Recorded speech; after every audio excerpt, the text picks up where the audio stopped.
Thank you, and welcome to our session, Flooding on the Dock of the Bay, covering San Francisco historic resiliency to sea level rise.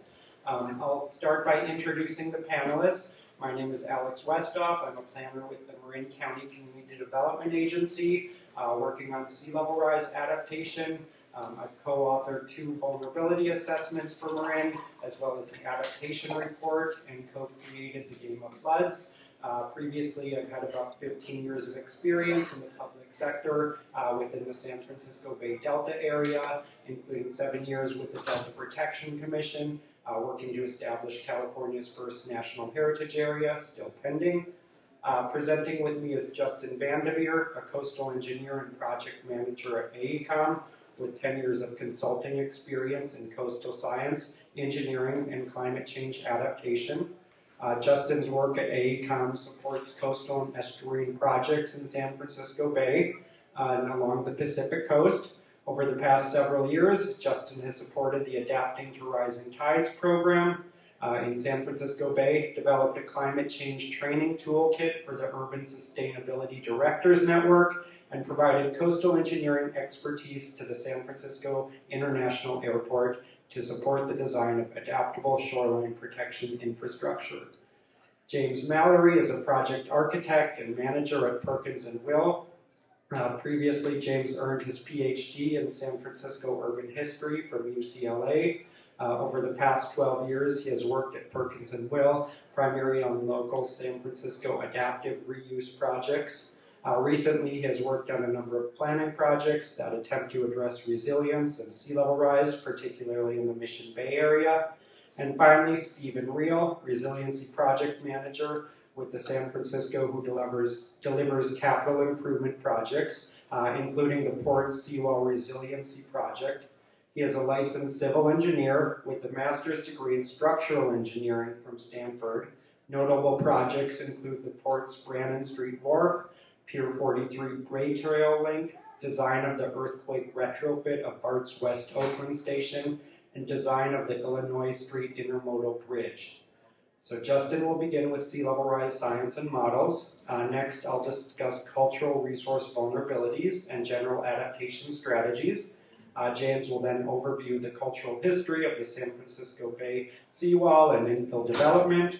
And finally, Stephen will discuss proposed adaptation solutions for the seawall. So thank you all for being here. This is the 3rd year that CPF has had resiliency sessions, and the 1st year that there's an entire track devoted to resiliency. This is the 1st year we've had one focused on the San Francisco Bay. Past sea level rise sessions have tended to bring in outside case studies from other states, so we're quite excited about this session.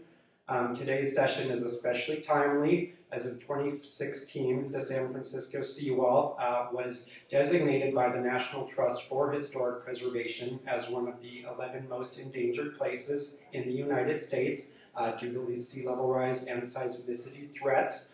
So this identification symbolized the important nexus between preservation and adaptation, and can serve as a call to action to start considering our iconic and irreplaceable historic resources in adaptation planning.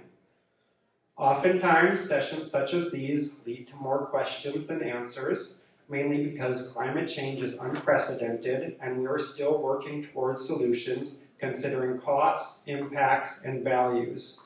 However, the importance of discussions such as these, particularly through statewide networks such as CPF, cannot be underscored for the sharing of ideas and best practices.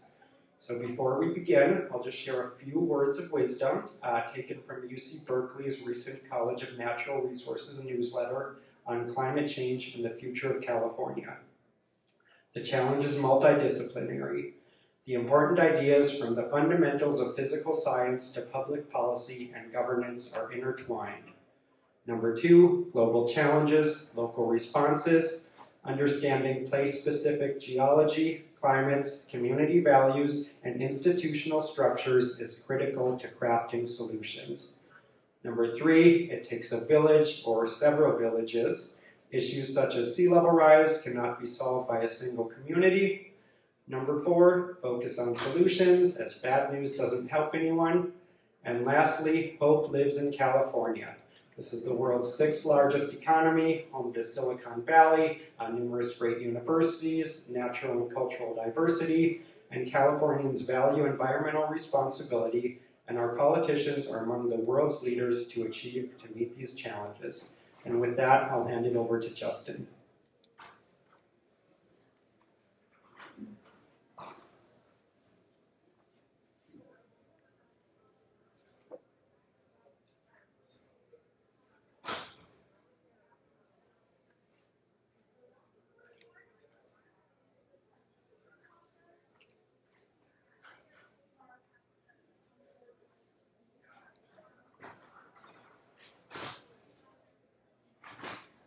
All right, well, thank you, Alex. Thanks for convening this panel and inviting me to speak today. I want to kind of set the stage a little bit. We're going to hear in more detail about some of the work that's going on in Marin County and San Francisco. And so I want to provide a little bit of background about some of the flooding and tidal characteristics in San Francisco Bay, just to kind of develop a common vocabulary for our discussion, and talk a little bit about some of the sea level rise science and projections that we have available to work with, and how we evaluate some of these impacts to resources along the shoreline. So this is an outline of what I'm going to be talking through, starting with a little bit about tidal characteristics. I'll provide an overview of sea level rise projections that are currently being used within the state, as well as some initial thoughts on a recent document that came out that provides an update to the sea level rise science. And then talk a little bit about sea level rise and flooding hazards along the shoreline in San Francisco Bay, some of the distinctions that we use between areas that may be exposed to tidal inundation versus flooding, how we estimate the timing of those impacts to resources in the future, and then this concept of tipping points and how that informs the development of adaptation strategies.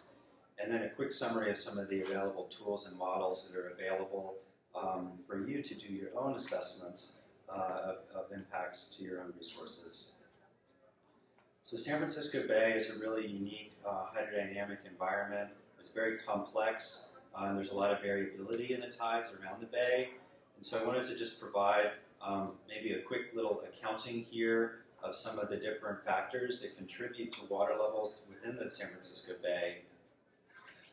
On a daily basis around San Francisco, this changes depending on where you are, but we're looking at a tide range of about 5 to 6 feet. During king tides, which are sort of the highest tides of the year, you've probably heard about those in the news. They cause sort of nuisance flooding along the shoreline. The tide range can get up to about 7 feet or so. And then during winter storm events, we can have even higher tides than that. So during El Niños, you can add another ½ foot to a foot of surge on top of typical tidal elevations. And then when we have these large storms, like these extratropical storms and Pineapple Express atmospheric river type events, you can get additional storm surge as well. And that can elevate water levels even higher, up to about 8 to 10 feet. So as I mentioned, tides in the bay are not uniform. They vary as you go to the north and into the south as well. And so as you move from the Golden Gate down into the South San Francisco Bay, the high tides get higher and the low tides get lower. And so the tide range increases. And as a result, when you're looking at the flood levels and design elevations and for these different types of facilities and assets, you have to consider what's happening at that location. So there's a lot of variability. And as you can see here, this is showing the variability in the 100-year storm tide, which ranges from about 9 to 11 feet or so, depending on where you are in San Francisco Bay. And a lot of the areas along the shoreline have been developed and filled. There's wetlands that have been reclaimed and built on, and a lot of these areas are actually below the flood levels in the bay during storm events. So what do we have to look forward to in the future in terms of sea level rise? Well, as I'm sure many of you all are aware, we have been emitting carbon dioxide and other greenhouse gases into the atmosphere for well over a century now. And that greenhouse gas effect has been enhanced by this, and it's led to a warming of the ocean and atmosphere over the past century. There's several primary components that contribute to sea level rise. One that has been sort of the primary driver over the last century or so has been thermal expansion of the oceans. So as the globe warms up, a lot of that heat is actually transferred into the oceans, and they warm and they expand, and that causes the water level along the shoreline to increase. Additionally, there's been melting of land ice, so glaciers, in addition to the large ice areas in Greenland and Antarctica. And as that land-based ice melts, it flows into the oceans and increases the water level. An important thing to keep in mind is that sea level rise is not uniform everywhere in the globe along the California coast, so it's not just like a bathtub that fills up at the same rate. There's various complex atmospheric and oceanographic processes that redistribute that water around the globe, and so the figure here on the left shows the sea level rise trends from 1993 to 2008. Those red and white areas are areas that have experienced more rapid sea level rise.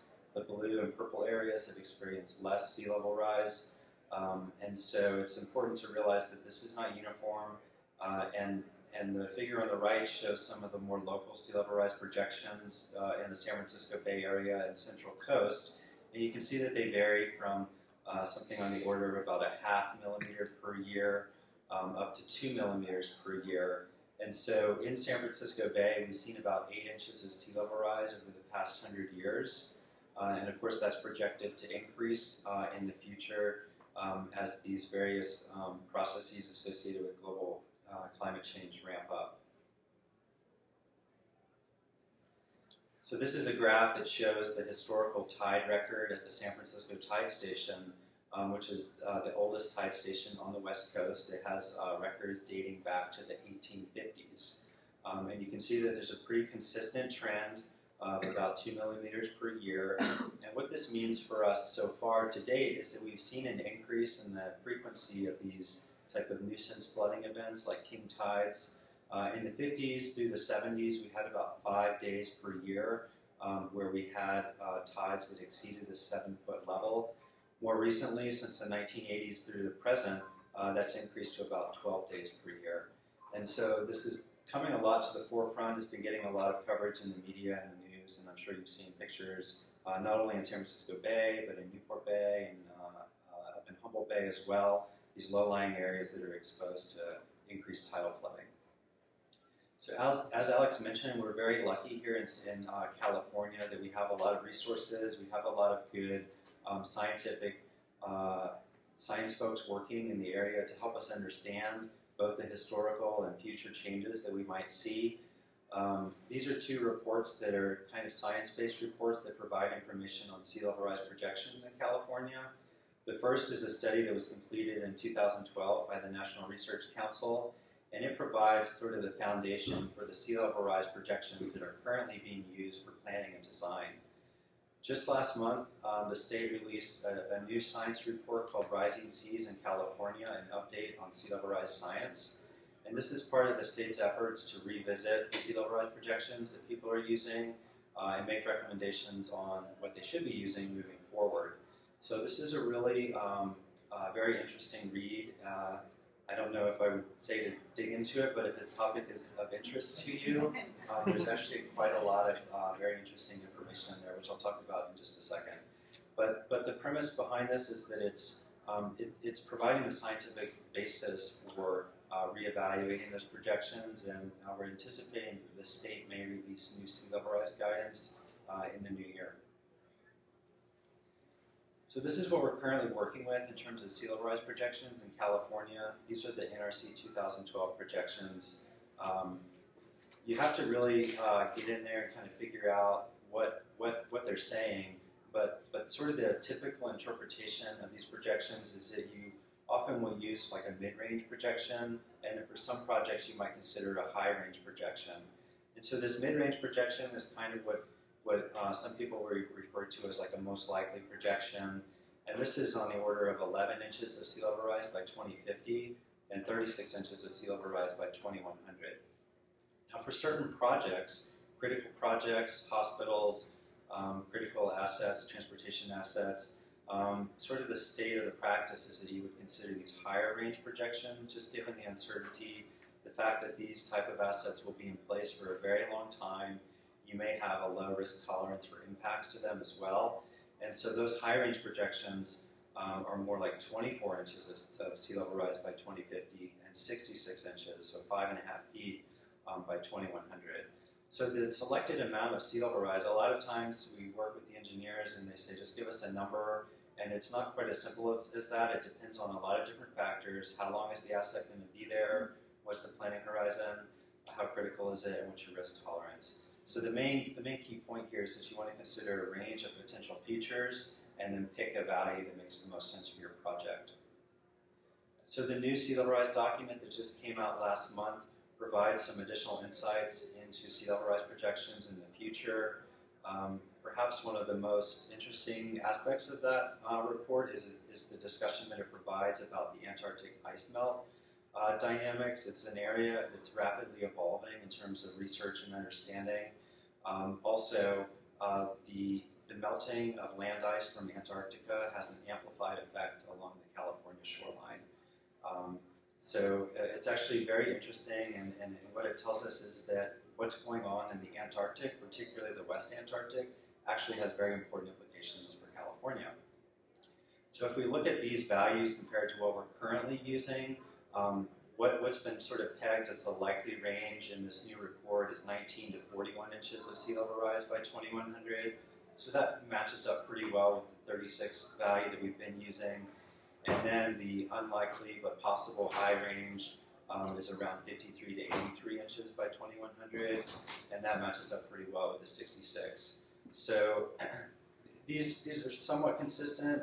Perhaps what's the new piece of this is because of this new understanding of the Antarctic processes, there's a potential for much larger and higher amounts of sea level rise, although that's really not very well understood at this point. So it'll be interesting to see how that high range projection, if you read about it in the news, they've been talking about 8 to 10 feet of sea level rise.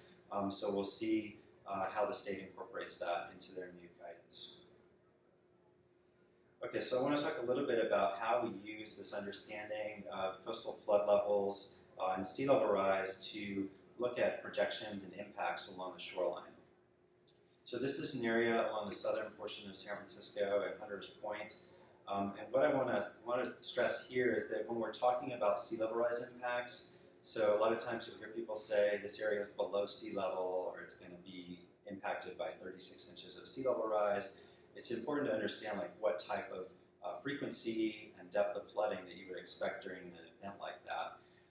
And so what we typically do is we differentiate between areas that will essentially become part of the bay, areas that will be exposed to permanent inundation, so like on a daily tidal basis, versus areas that might be exposed to flooding on a temporary basis. So yes, there might be flooding in these areas, but then after the storm passes, the waters will recede or get pumped out, and then we can continue on using those areas in the future. And so this figure shows the differences in projected inundation and flooding for 36 inches of sea level rise, but the figure on the left shows the area that would be inundated from a daily high tide, whereas the area on the right shows an area that would be exposed to flooding from a 100-year flood event. So the pattern of inundation flooding is a lot different. And so depending on which area you were in, if you have an existing facility or were planning or designing a new facility in these different exposure areas, it would be important to know the frequency and magnitude of flooding that you might experience so that you could adapt your project appropriately. So we're going to hear a lot more about the San Francisco Embarcadero from later presentations. I just wanted to provide a little bit of context in terms of the types of flooding impacts that we might see. For those of you who have been to San Francisco, you know we have a wonderful waterfront area. There's a lot of piers along the waterfront that will be exposed to these types of events. And so I wanted to talk about how we think about these impacts and estimate the timing of impacts to these type of facilities. And this type of analysis could be transferred to other types of shorelines as well. So this is just a schematic that shows potential impacts to these piers, both in terms of high water levels, flooding underneath the piers and perhaps up onto the deck. as well as during storm events, you may have waves that are sort of propagating underneath the decks of the piers and impacting the underside of them. So when we're talking about these impacts, we're looking at inundation and flooding of the piers themselves, as well as any buildings. There's commercial buildings that are on top of the piers. What are the wave impacts to those facilities? Additional uplift forces from higher water levels and waves, potential impacts to any utilities that are hanging or mounted underneath those, and looking at maybe elevating those in the future, as well as increased impacts from salinity and corrosion from the salt water interacting with these structures. So when we want to understand how do we pull this all together and figure out when in the future are we going to start to see these impacts, if we have something that's on the shoreline or on one of these pier structures, how much time do we have, and which assets do we need to prioritize? We want to prioritize the ones that will be impacted first, or perhaps the ones that are most critical, and then which ones can we maybe are a lower priority and we can address those in another 10, 20, 30 years down the road. So what I've done here is I have two figures that show the combination of that daily high tide elevation with these sea level rise curves that I showed you before. So the figure on the left here shows in red the increase in the daily high tide elevation under this most likely sea level rise projection. That's the 11 and 36 inches of sea level rise. And then the blue curve shows this higher range, unlikely but possible scenario. And so if we're looking at, well, when is the daily high tide going to start to impact these pier decks? And these are typically on the order of 10 to 12 foot elevation. And so what you can see is that only under that very high range sea level rise scenario would you start to see impacts to the lower elevation pier decks of around 10 feet, so somewhere around the 2080 time frame. So these piers are fairly elevated. So it looks like they're okay for a while under the daily high tide. But what about the 100-year storm tide? You can see it's a much different story. Those lower pier decks, the ones that are around 10 feet elevation, have the potential to be impacted, in the next 10 or 15 years during the 100-year storm tide, whereas the higher piers that are around 12, 12 and a half feet, maybe they're not impacted until the end of century, so 2065 to 2100. So this is just an example using the piers. You could do something similar using the seawall or other assets as well in other areas too. This is not just isolated to San Francisco Bay, but it gives you an idea of some of the tools that we have available to kind of identify the timing of impacts. So you could do this along your entire shoreline for all of your different resources and get an idea of which areas you need to look at first and which areas you can maybe put off until a little bit later. The final thing I want to mention is this idea of tipping points for flooding. A lot of shorelines along San Francisco Bay are sort of built around the same elevation. There might be some low spots where you might be already seeing king tide impacts, or maybe in the future with low to moderate amounts of sea level rise, you might have some localized spots of flooding that you'll want to address. However, because everything is at generally the same elevation in a given area, you sort of reach these points where you shift from localized flooding to widespread flooding with just a small increase in the amount of sea level rise. So this is an area in San Mateo County in the South Bay, Foster City.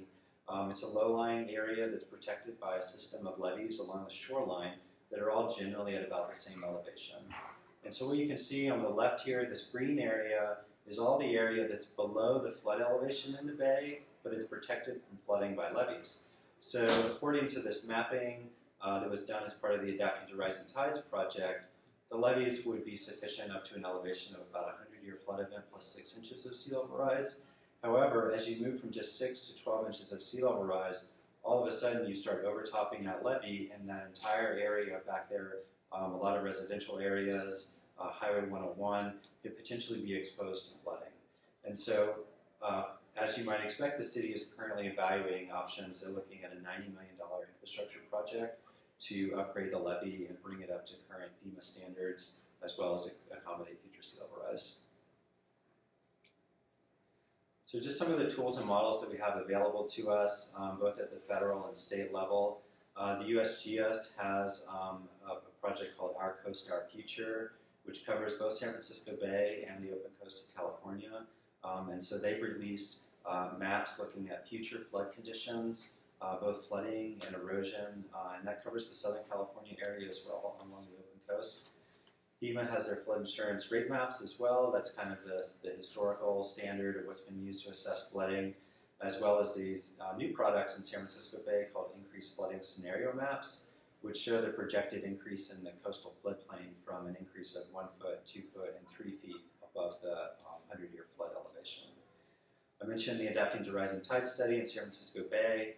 Also at the federal level, all along the nation's shorelines, you have the NOAA Sea Level Rise Viewer, which is a great resource for kind of quickly looking at an area and looking at what areas might be exposed to flooding, as well as the Climate Central Surging Seas products. So there's really a lot of information out there, and it's a matter of finding kind of the right tool for the job, but we're very fortunate to have all of this available.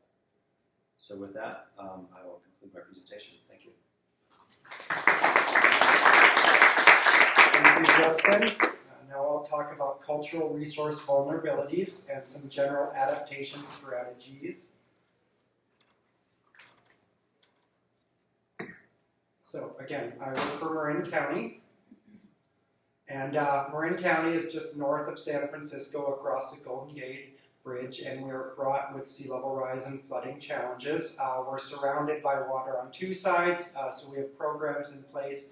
We have Sea Smart for the open coast of Marin, and we have Bay Wave for the bay side of Marin.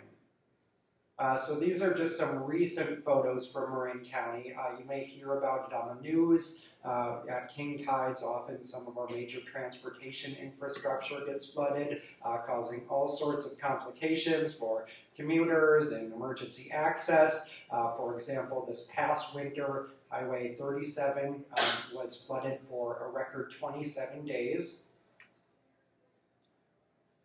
So because we have those current conditions, with future sea level rise, we're going to have even more enormous challenges. So we have launched these programs to start discussing what we can do. And the first step is the vulnerability assessment. So we have completed 2 vulnerability assessments. This is the most recently completed one for the bay side of Marin. It's actually still under public review right now. But I like to explain vulnerability assessments as answering the 4 W's and the 1 H. So where will sea level rise occur? What assets are vulnerable? Who manages the assets? When could impacts occur? And how will the assets be affected? So I am proud to say that our vulnerability assessment uniquely includes a cultural resources section amongst all these other sections, generally broken up by the communities within Marin, as well as the different types of assets. It is a 400-page document, but it's broken up with lots of maps and tables and charts for the ease of reading. So Justin mentioned AECOM, or our Coast Our Future, which is the website that USGS's coastal storm modeling system can be viewed on. Anyone can go to the website and type in their address and identify future hazards, and we are big fans of it in Marin. Justin mentioned there's a number of other models out there, but we like AECOM because it couples both storms and sea level rise to total 40 scenarios total. And as an aside, I'm proud to announce that through a simple request, USGS is overlaying the National Register of Historic Places data onto the AECOM website so that we can have a better understanding of California's most esteemed cultural resources and understand which ones will be impacted. So these are the scenarios that we chose. We have 3 scenarios, one for the near term at roughly 2030, one for the medium term, and one for the long term. And we have 10, 20, and 60 inches plus the 100-year storms to total 6 scenarios. So we assess vulnerability through 3 general steps, and this is what most other jurisdictions will use for a vulnerability assessment. Exposure, sensitivity, and adaptive capacity. Exposure is the projected spatial extent of sea level rise hazards on the land surface and the built and natural assets that could be impacted. So this can be assessed through a basic overlay analysis, just identifying assets, what are the exposure zones, and if an asset is exposed, then further vulnerability is assessed. The next step, sensitivity, measure of the internal characteristics of exposed assets that may increase the susceptibility to a sea level rise hazard. So these are assessed through discussions with the asset managers. We have this interview that we've developed and are happy to share with anyone else that asks about specific characteristics. And then if we identify an asset as sensitive, then we move on to the next step of adaptive capacity, so the ability of an asset to respond successfully without additional human intervention. So much of our cultural resources section focused on historic buildings, so we did a fair amount of research on the physical vulnerabilities of buildings, and due to age, condition, elevation, materials, those can all influence the sensitivity of a building. However, that said, even if a building is elevated or it's flood-proofed or something of that nature, we still generally consider it to be vulnerable if it's exposed, because the roads leading up to the building, the surrounding utilities, all of those would also need to be retrofitted in order for the building to continue to function. So these are some special considerations for historic buildings. Certainly the damage or destruction of character-defining features should be assessed. Destruction of historic artifacts that the building may house, the loss of revenue from tourism is important, as well as intangible considerations such as cultural heritage and sense of place. So let's take a walk down Marin's coastline and see what's vulnerable. These maps, the light blue indicates the current San Francisco Bay, whereas the dark blue line indicates the furthest extent of flooding at our highest scenario, so that's 5 feet of sea level rise with the 100-year storm. So we have the Hamilton Army Airfield District. This is a National Register site that's exposed at the long-term scenario. This was built in the 1930s as one of the first wing of the Air Force. It has a number of buildings still existing, and they're used for commercial uses now. And I want to mention that as we go through these, this is just a handful of our historic resources. We actually have over 90 historic buildings that are vulnerable, dozens of archaeological sites. But one of our biggest challenges is we actually don't have an updated historic resource inventory. Most of these are from the cities within Marin, as this effort was multi-jurisdictional. But the unincorporated county does not have one at all. West Marin, we have not updated our historic study since 1981. However, I am proud to say that management agrees that we need to update that. So now we're just looking for funding for it. So if anyone has ideas, please come talk to me afterwards. Next, China Camp State Park. This is a historic Chinese-American shrimping village, the only one remaining in the bay. As the top photo indicates, its roads are currently exposed to king tides flooding, and the 300-foot-5 pier that extends into the bay could be flooded, as well as the shrimp shed in the near term. The shed includes interpretive exhibits about Chinese-American history, including the Chinese Exclusion Act and various shrimping methods that were used for this site. San Rafael's French Quarter District. These Victorian homes now house local businesses. Larkspur's Boardwalk. This is one of the only remaining of these boardwalks where the houses are accessed via the boardwalks. And Tiburon downtown. This is centered around the ferry terminal. Over 20 historic buildings there. And next to Tiburon is Belvedere. This is exposed from both the bay as well as the adjacent lagoon. This building on the top is the Belvedere Land Company that was designed by architect Albert Farr, that is evidenced by the brown exterior shingles. And just a bit of music history about the song that inspired the title of this session. In San Francisco, we're currently celebrating the 50th anniversary of the Summer of Love. Otis Redding wrote this track sitting on the dock of the bay in 1967, just weeks after his legendary performance at the Monterey Pop Festival. So it was written on a houseboat in Sausalito and recorded a couple months later. Redding tragically died in a plane accident shortly afterwards, and the song wasn't actually released until after his death, but it was the first posthumous album to reach #1 on the UK charts. So moving south to the Marin ship area, this was built on bay fill, so it's heavily subsided. We have the Bay model, which houses a working hydraulic scale model of the San Francisco Bay Delta. This was an important point for an early case in civil rights history as well. And the bottom photo is the World War II machine shop, which is a recent addition to the National Register. Downtown Sausalito, like Tiburon, it has over 20 historic buildings centered around its ferry terminal and is important for commerce and all sorts of waterfront recreation. And finally, Fort Baker's historic seawall and some of the other waterfront infrastructure. So we know it's vulnerable, so now what? So as a first step, Marin County developed this interactive stakeholder activity called the Game of Floods, which I'm proud to say is award-winning, and we recently received an American Planning Association Public Outreach Award. This is intended to strike the conversation with local stakeholders as well as professionals such as yourselves to talk about what some impacts are from both sea level rise but also from adaptation strategies.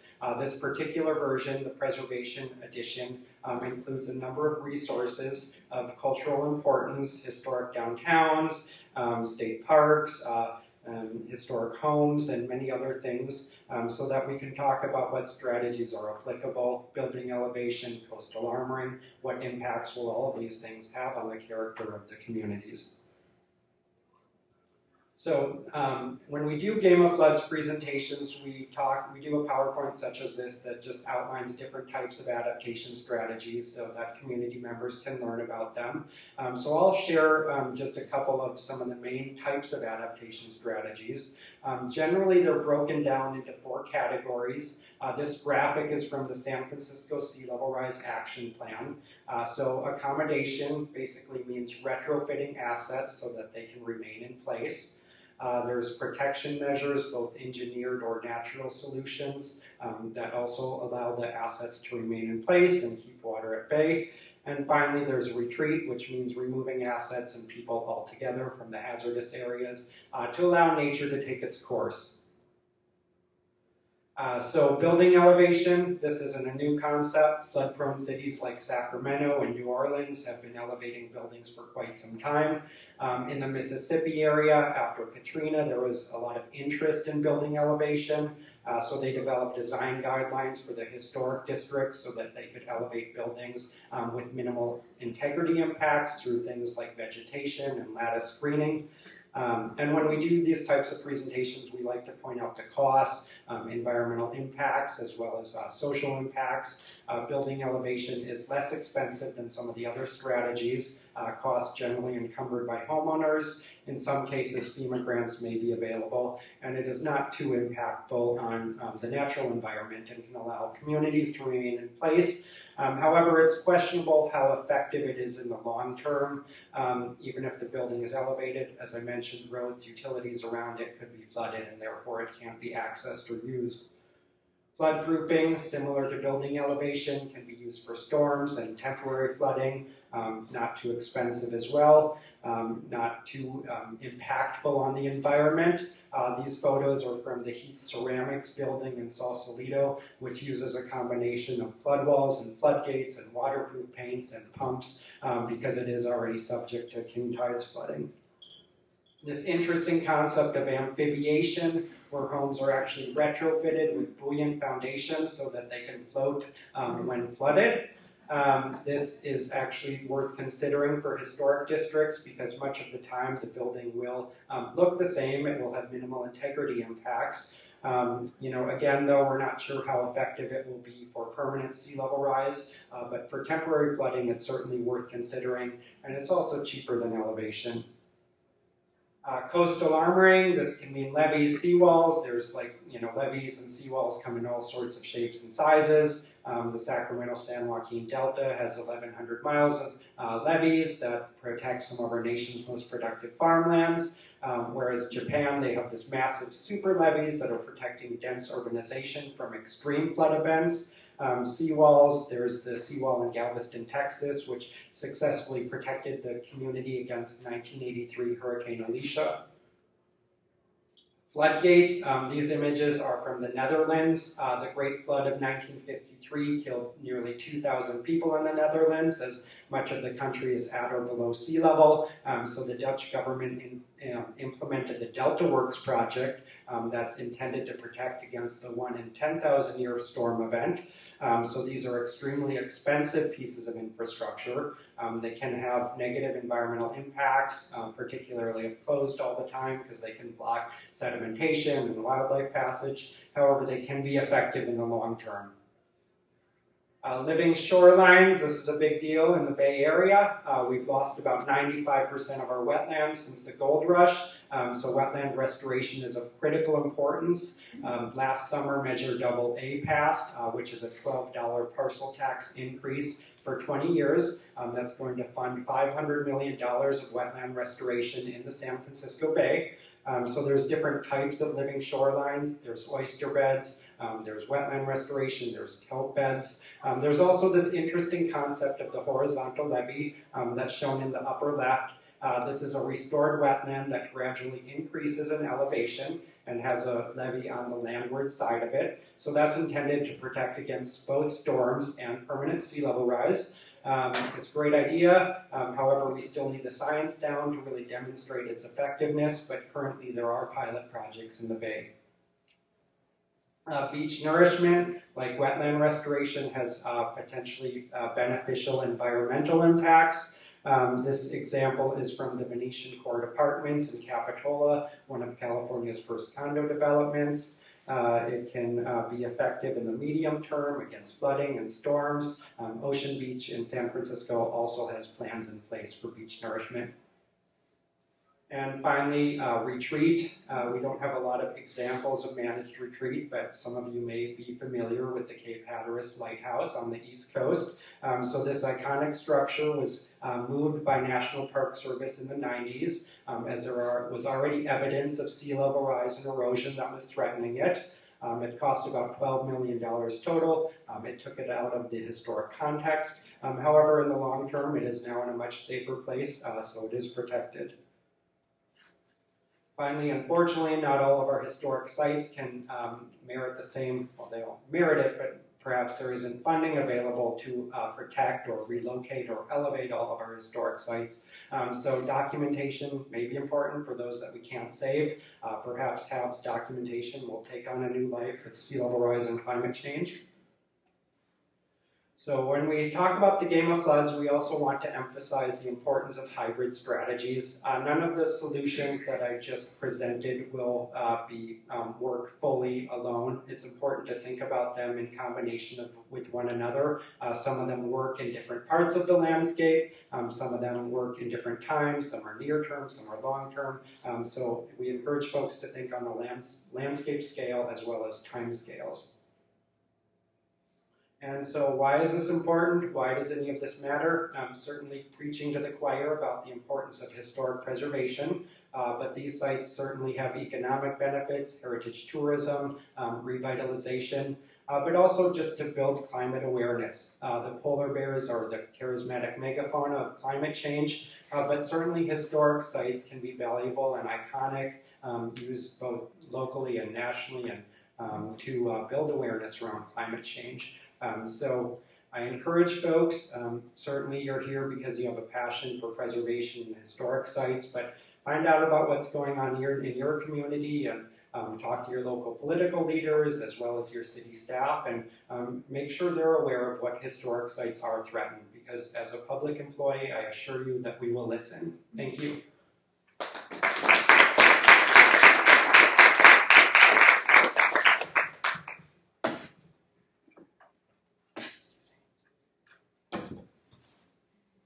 Morning.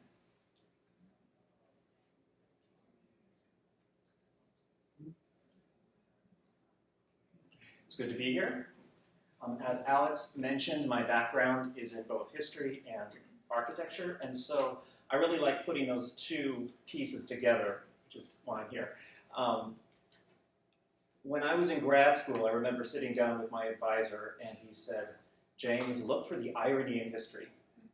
And I've always done that, and this subject has so much incredible irony that I want to talk for a couple of minutes about San Francisco's history of infill, and by infill you could say call it landfill. San Francisco's call it making land, or even worse, reclaiming land, which is a really interesting story. San Francisco, it's the story of basically living with water, and I think there's a lot of lessons that we can find. We're talking about doing some of the same things now that have been done in the past and really got us into this problem. We got into this problem. We made it for ourselves in more than one way, and I think landfill is one of them. So San Francisco, as you know, is a peninsula with water on 3 sides. The topography has a number of granite hills, but most of it is sand that's been blown in from the ocean.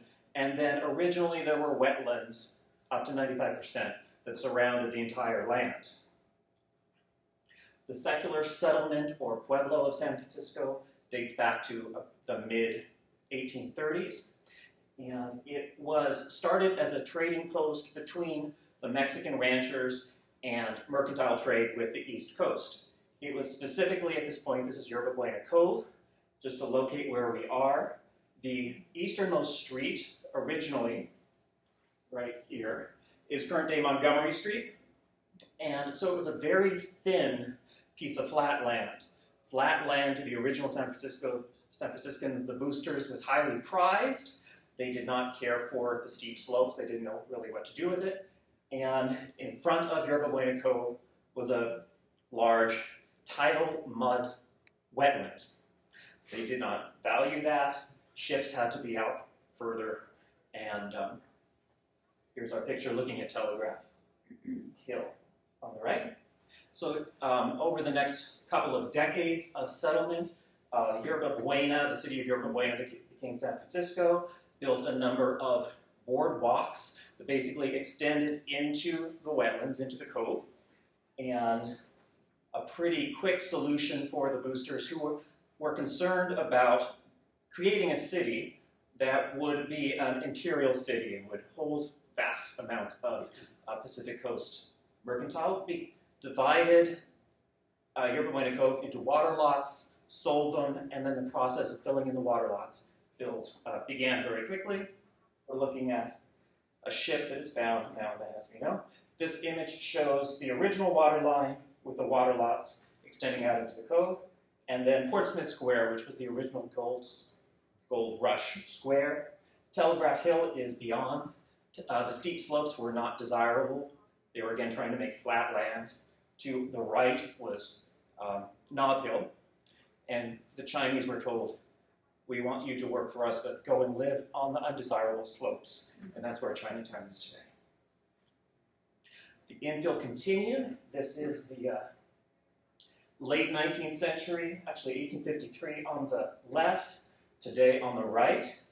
And again, the areas that we're talking about are basically areas that have been infilled. I'm from Perkins and Will, that's our office on the right. That's Millennium Tower, you may have heard about it recently, also on landfill. So it's kind of this process of slow landfill that's creating very stagnant saltwater pools.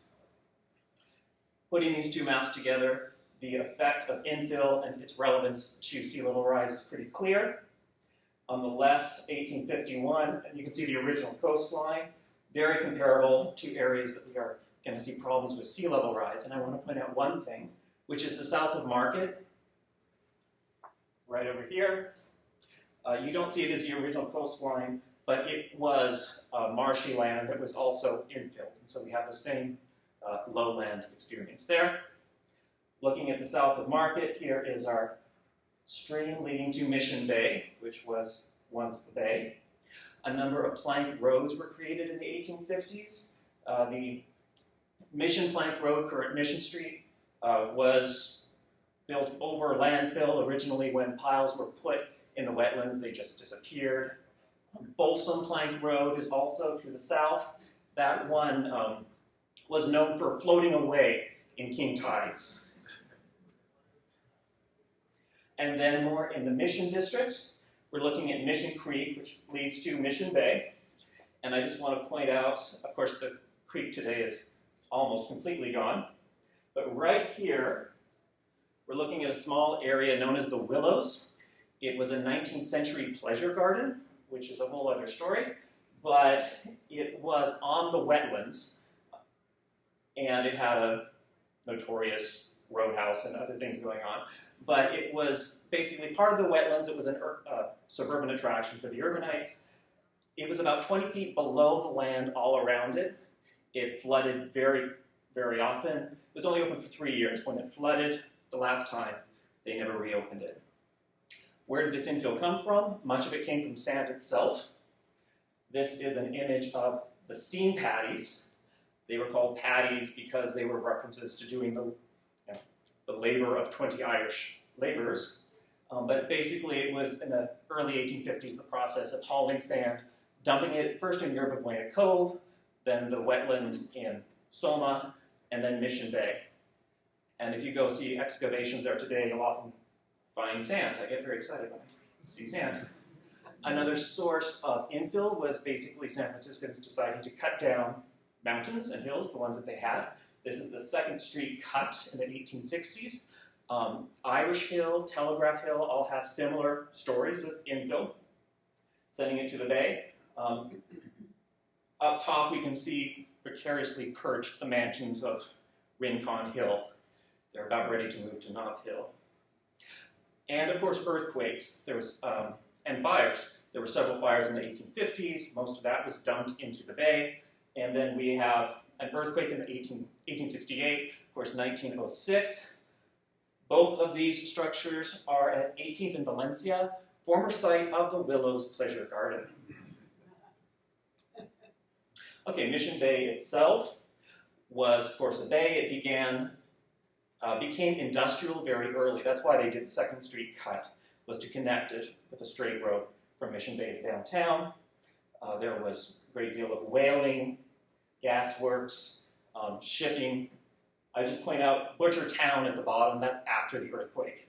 But they actually used the tide of Mission Bay to flush the remains of the animals in through the bay. So it was a very polluted interior lake. We have the Long Bridge, and so we're looking at Mission Bay on the left. The Long Bridge in the 1860s connected downtown to what's really down towards Hunter's Point. And it started the process of infill of Mission Bay. Children fishing. Mission Bay, over its process of infill, it really took about half a century to infill from all the things that we've talked about. There was also a large garbage dump.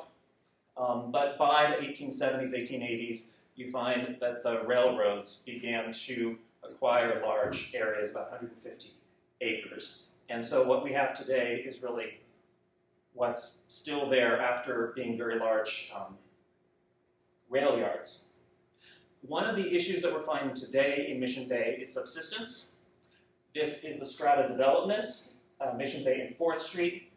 And I recently spoke with the geotechnicians about it, and they made it clear that they were responsible for the building. The building is not sinking. The building is on piles. And it's not the infill that's sinking, it's the mud underneath the infill. And so the mud is very spongy, and so when you have this load of streets and whatnot, over time, you have subsistence. And I think there is a lesson for building in a way, designing in a way that's adaptable to change, to sea level rise, and also to realize that some of these areas are sinking as the sea level is rising. The same story goes for other portions on the peninsula. Just very quickly, North Beach was a beach, went through basically the same process of infill, and what was originally called Harbor View, which is now the marina, had a somewhat different process in preparation for the World's Fair.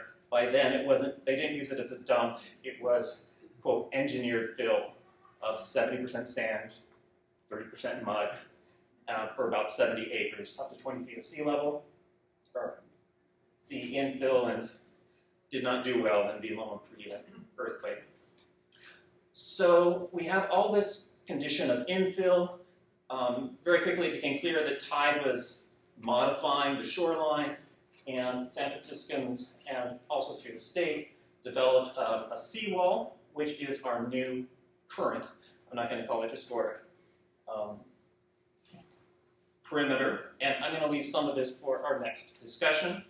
Sea level, though, is a real, basically, triangular shape of infilled rock with a great deal of infill behind it.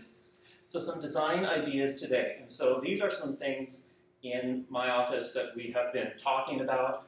Kind of like our previous presentation, there's sort of a kit of parts of things that we can do about sea level rise. We worked on a project for UCSF to understand how sea level rise will affect them. Interestingly, the infiltration really comes from the north to a large extent. Worked on a project coming up with a basis of design for how do developers develop a specific block, block 3334. And we came up with some basic guidelines. Basically, locate the first level at the 66 inches or higher, which coincidentally was at 3rd Street, which we were fortunate at. There were also some planning considerations about having visual connection to the site, even if you're designing at different levels. And then also, in terms of your utilities, if possible, keep utilities above ground. Make sure that the ground is not going to sink. Basic considerations. On the east side of the plot, perhaps fortunately there was a 19-foot easement, and so we were able to, say, use this piece of land in order to, through either slopes, landscape, loading dock, accommodate for sea level rise over time. This is not something that happens immediately, and there would be high tides and floods, but we need to allow for it. Another project from our office is Mission Rock, and it's a large development which is coming soon. Here we see a lot of aspects to this project, but just simply to talk about how we were dealing with sea level rise on this project. It's quite interesting. Mission Rock Square at the center is set at the plus 66 inches. And so we know that that is stable, but we have to allow for change around the perimeter. And it's really an adaptable design. Yellow is the existing grade, and then the green are grades that could be changed over time. The limits to looking at it as an architect or even a planner of just a smaller area is that we don't control the streets, we don't control the utilities. And so there's obviously some larger questions in that. Here are some architectural features that could be placed on the streets that would allow for adaptation. Mission Creek Park, which is allowed using the topography and landscape to allow the sea to enter from time to time. And in section we can see active recreation, waterfront promenade. There might be some storm events that would, where the high tide would infiltrate, but the park promenade would remain dry, hopefully up till 2100. And then we could use salt-tolerant plants to allow salt water from time to time. And actually, I'll just touch on a couple of ideas. This is from the Mission Creek report that was out in September. It was through SPUR, a number of city agencies, BCDC, and the port. And this was just done basically to take the temperature of where people are right now. But they did draw on many of the ideas that San Francisco has used in the past. We have a simple seawall, the super levee, or very thick levee, which is actually what Mission Rock is doing. It's raising a much higher area and has a much gradual response. Or the 3rd Street, which is really retreat, which is saying 3rd Street is the barrier, and we're going to deal with the buildings individually to allow water to infiltrate at different points. I'm going to skip the piers because we're going to talk about that later. And final point, the question I want to raise is what is historic when the waterfront has a history of infill and change? And how do we think site context and building meaning? What do we think of these things, site context particularly, when the site around us is changing? Thank you.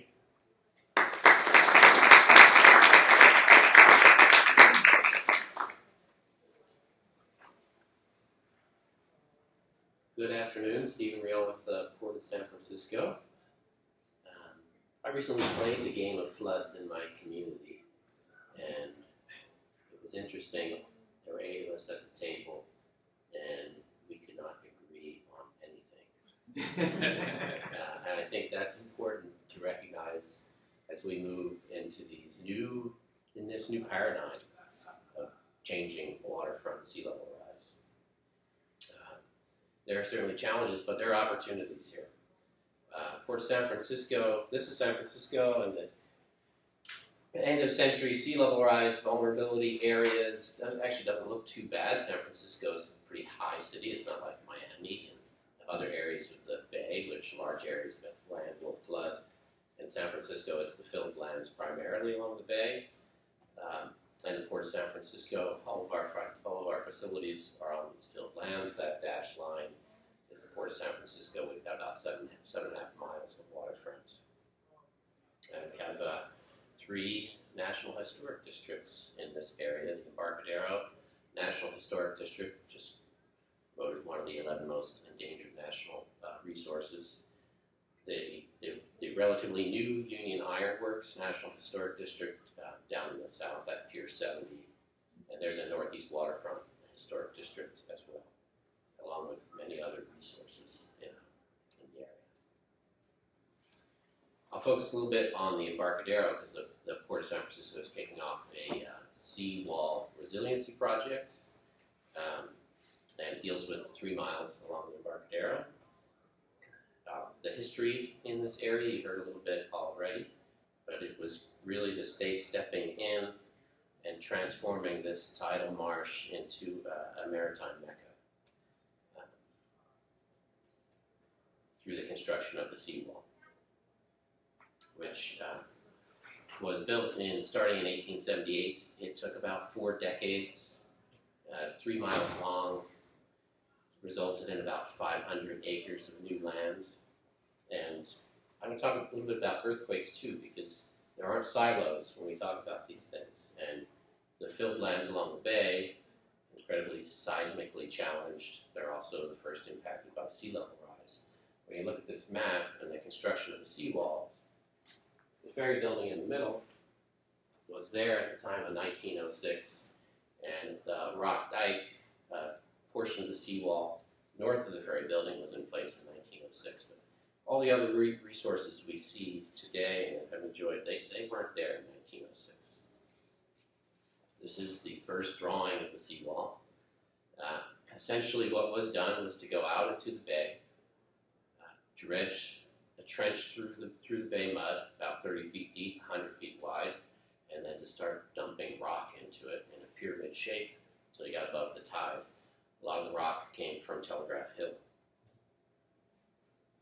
Bulkhead wharfs were built out over the toe of the rock to get to the deeper water. Originally timber. Timber didn't last very long, about 10 years in the bay, so these things were constantly changing.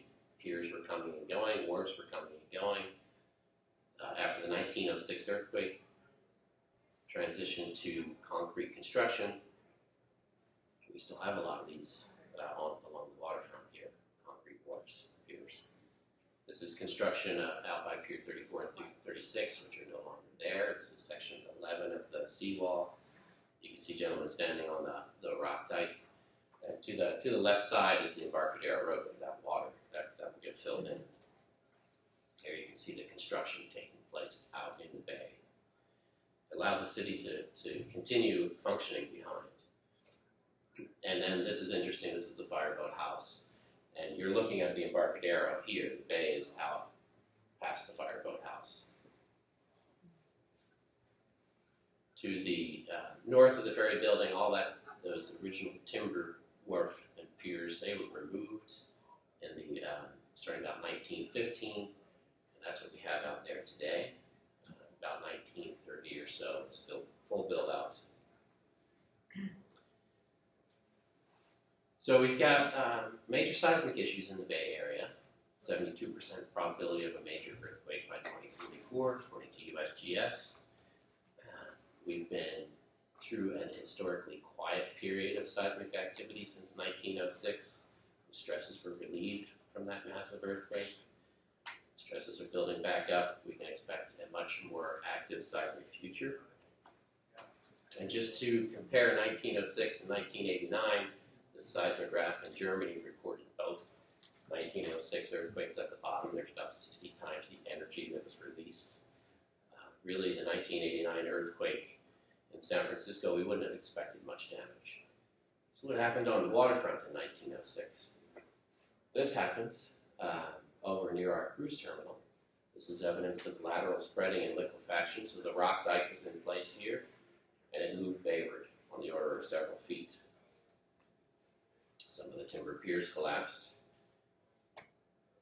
And then in 1989, we had an earthquake, but it was a pretty moderate earthquake for San Francisco. One of the great things is this freeway came down afterwards. Yes. And really a rebirth of the waterfront. And something we need to think about now is after the next earthquake, what do we want to see happen to the waterfront? Well, we don't want to see it destroyed. And we've recently completed an earthquake vulnerability study of the seawall. And we see that below the rock dike is still quite a bit of bay mud. Behind was filled with liquefiable material.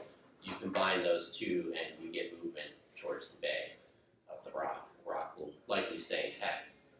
But all of the bulkhead wharfs and the historic bulkhead buildings that sit on top of those wharfs with piles driven through that rock, those piles can't take very much movement at all. We expect to see widespread damage and collapse. That's the earthquake picture. Now we have the fun sea level rise stuff in our future.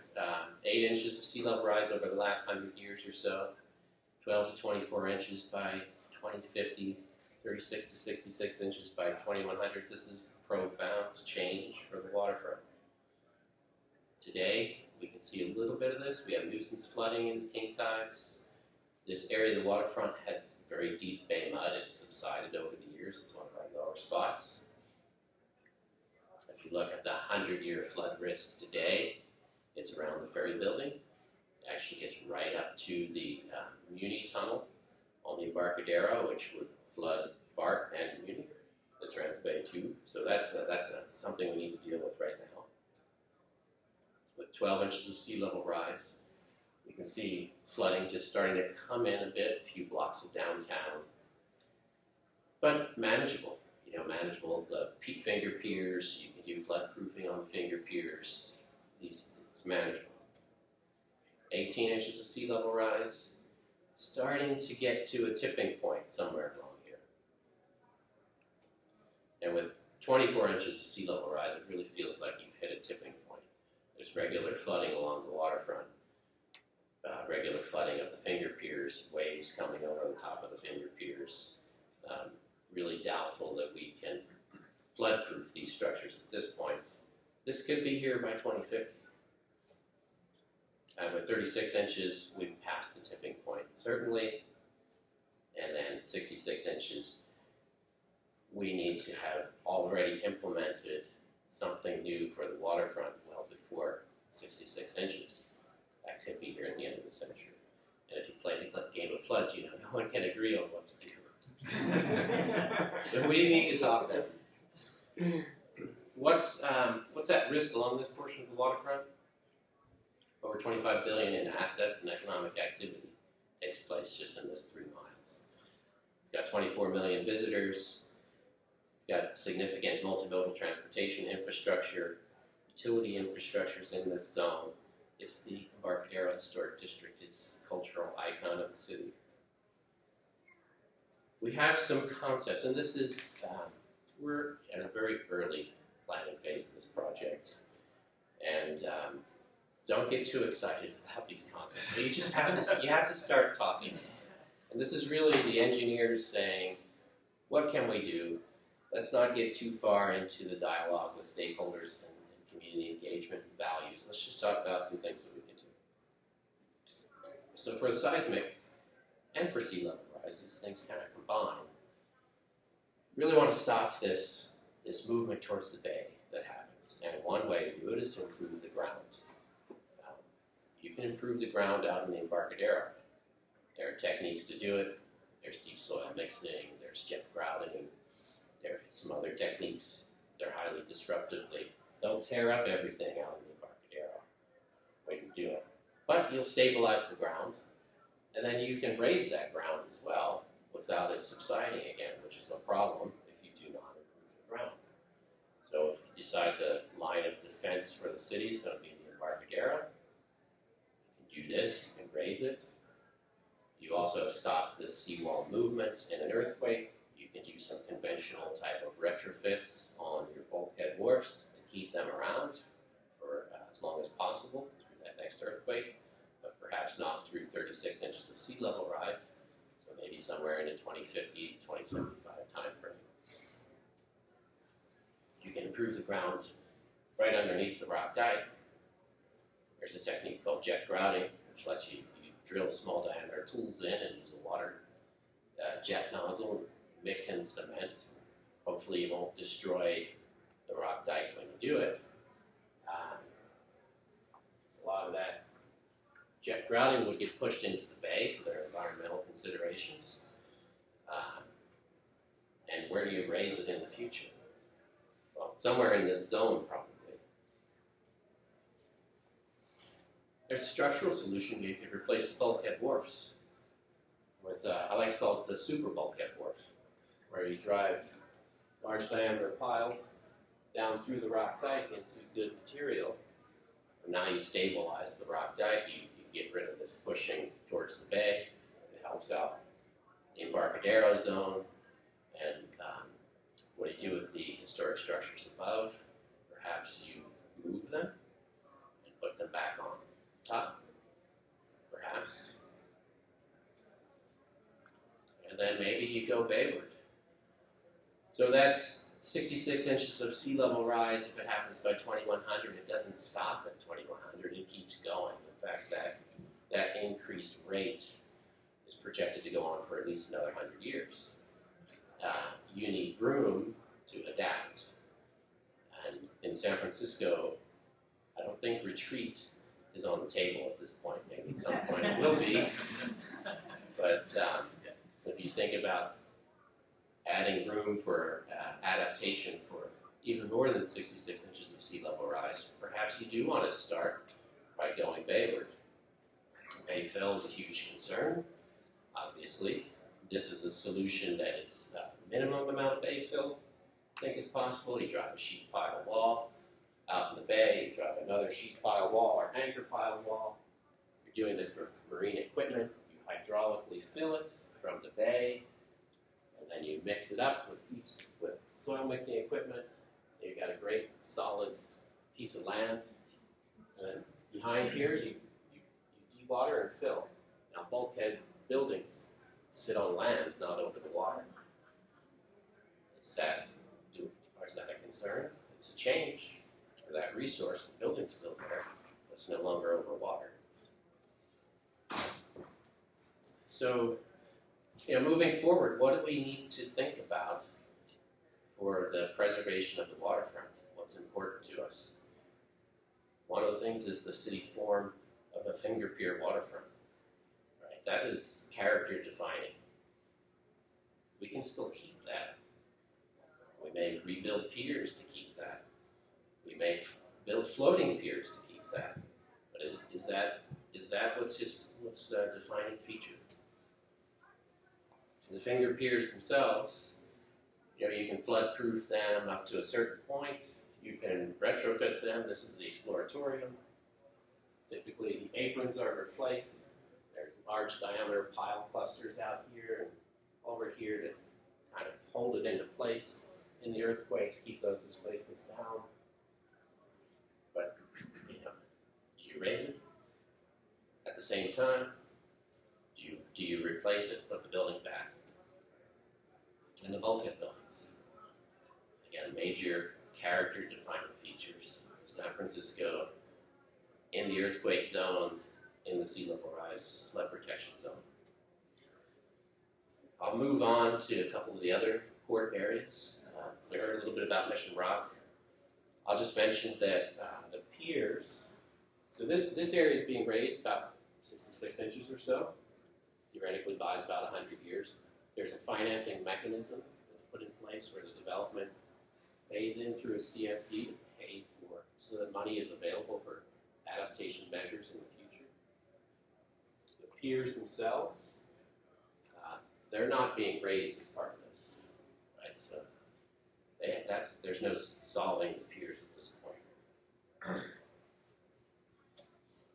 The Union Ironworks National Historic District at Pier 70.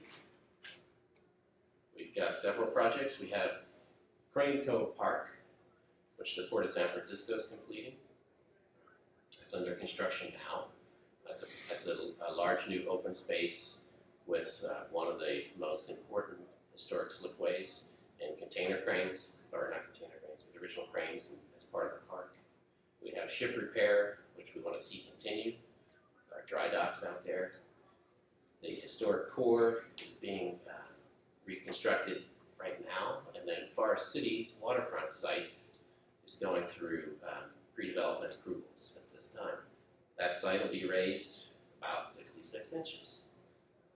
And again, you saw this before in the previous presentation, but when you're doing something new, you can look at this, giving yourself space for adaptive capacity.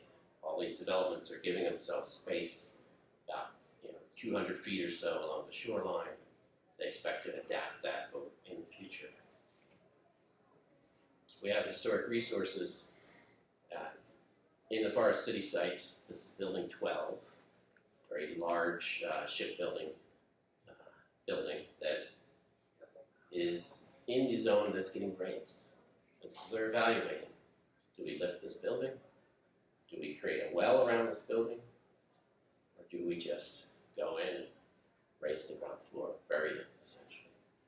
So that's the discussion that's going on, deciding how to treat this historic resource. Crane Cove Park.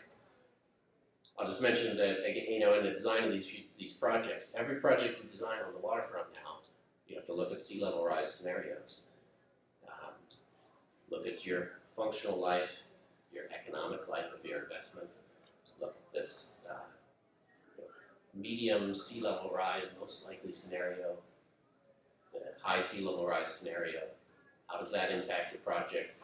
Things where you can adapt, have adaptation strategies in the future. Where you can't really adapt, build in more capacity. That was done at Crane Cove Park. And we still have some maritime piers.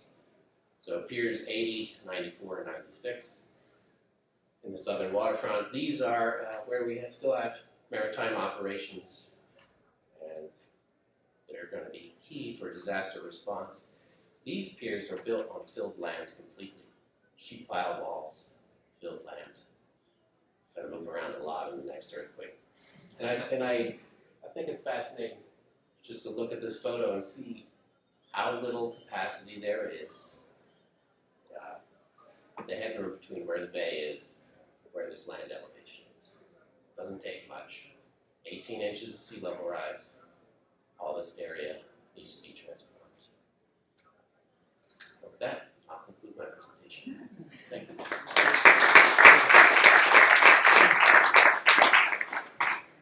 A couple of minutes for questions. Questions? Yes. One thing that people don't seem to talk about much is the service life of the piles under all these stringer piers. At some point, they're going to just destroy them, right? Even though they're concrete. And so at that point, you're faced with having to replace them anyway. And at that point, you might as well raise the pier. Yeah, so, is this on? No. I'll answer.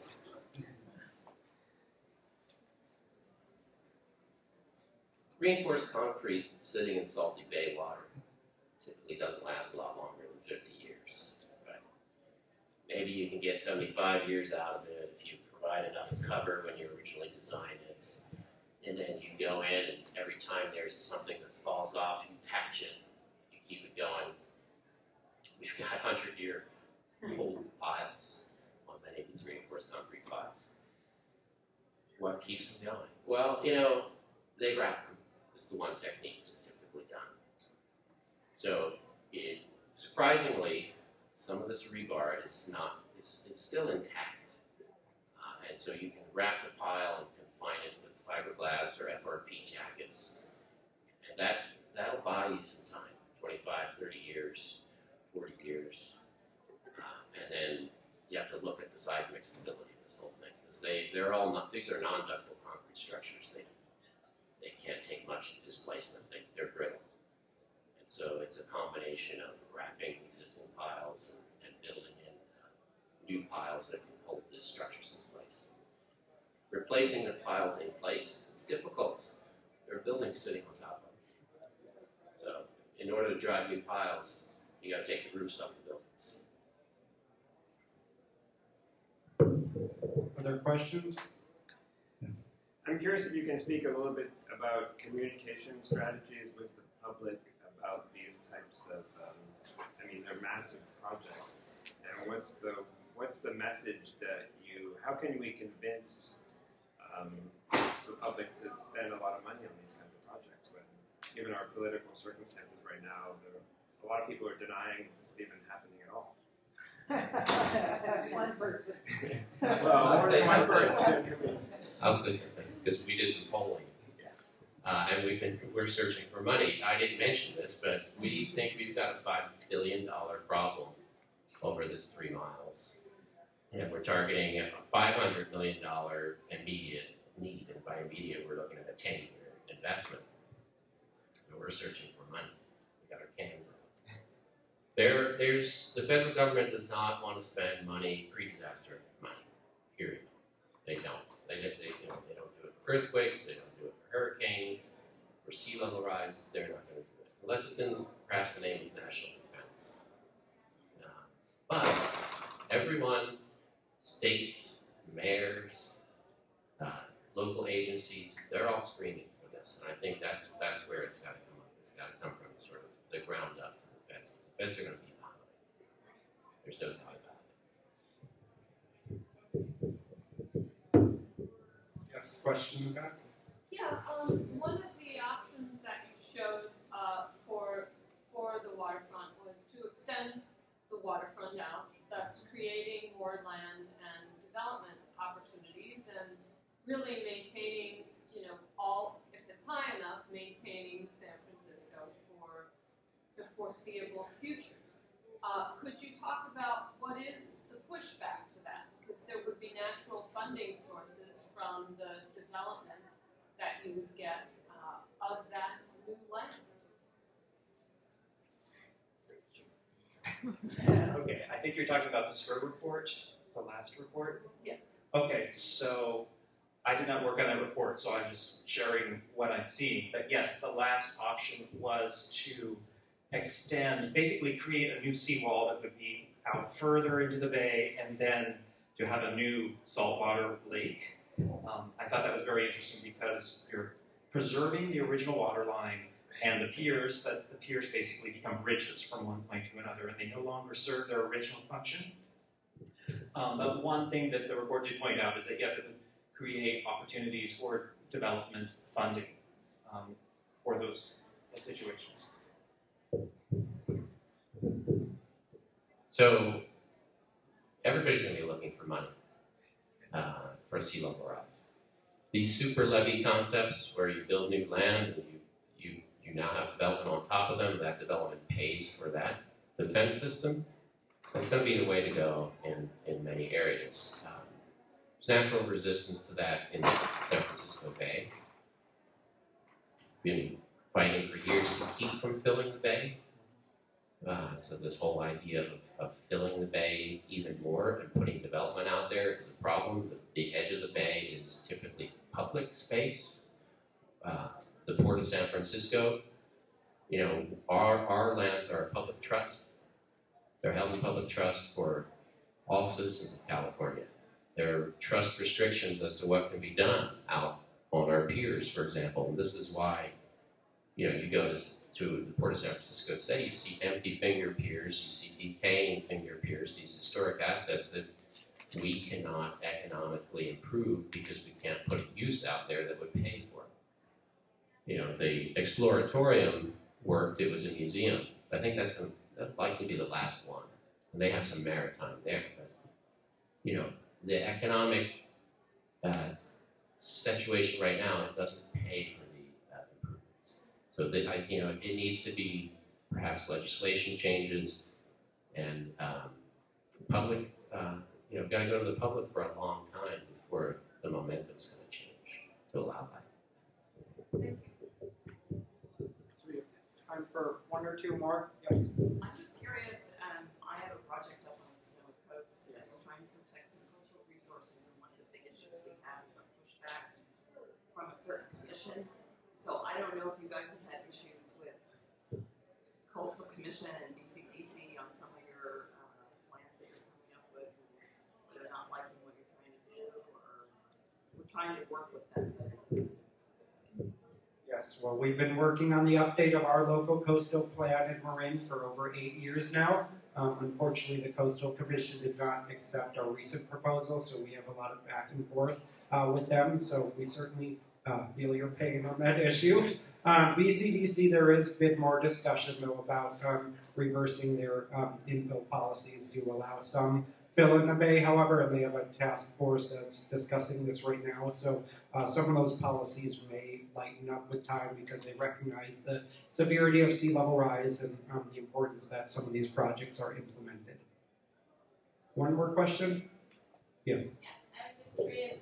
This presentation has been mostly about the area under the port's control, but of course, as you showed at the beginning, the entire peninsula is surrounded by water. So I'm curious whether there are similar efforts going on for sea level rise and taking the land over at the marina or Ocean Beach, those areas, or is it really sort of because the port has the economic gravitas that local political effort is really happening there?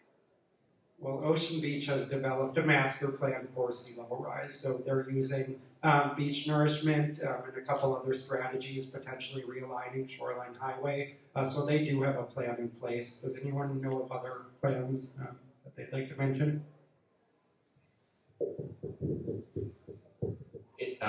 For the rest of San Francisco, there is the mayor's sea level rise adaptation and coordinating committee, and so there's a vulnerability study that's going on right now, trying to put all of that into context. Sea level rise impacts are huge around the bay, and BCDC's been leading this adapting to rising tides. Marin County's been doing quite a bit. I think all the San Mateo, the San Francisco Airport, which is down there, has been looking at what they can do. So there are a lot of planning efforts underway. I think what's missing is sort of a strong central body that can pull everything together, because the water does not know boundaries, right? And so our government structures aren't set up to deal with this sort of thing. And that's where we need to see a bit of a change. Great. Well, thank you all. The last favor we'd like to ask, if you could fill out the evaluation forms. We'd love to hear your thoughts on this. Thank you all, and have a good rest of your conference.